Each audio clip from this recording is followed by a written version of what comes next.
Hello friends, welcome to my Mousumi kitchen. Mousumi কিচেনে তোমাদের সবাইকে জানাই স্বাগতম।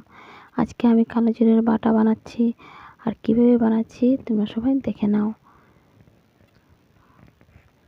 গা ব্যথা, জ্বর, সর্দি, কাশি সব কিছু কমিয়ে দেবে এই বাটাটা খেলে। তাহলে দেখে নাও আমি কীভাবে বানাচ্ছি। এখানে আধা বাটি কালো জিরে নিয়ে নিয়েছি। এখন ভালো করে পরিষ্কার করে ধুয়ে নেব।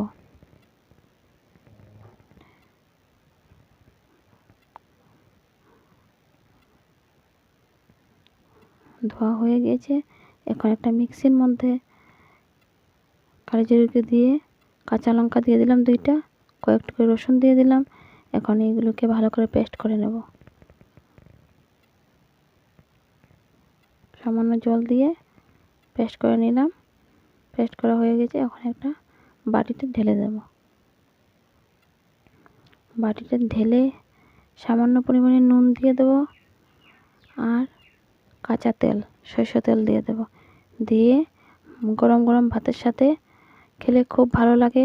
সর্দি, জ্বর, মাথা ব্যথা সব কিছু কমে যায়। এই বাটাটা খেলে খুব উপকার। একবার ঘরে সবাই ট্রাই করে দেখবে। আমি ইজিভাবে দেখালাম। শিলনোড়াতেও বাটলে ভালো হয়। তাহলে আজকের মতো বিদায় নিচ্ছি। Thank you, by.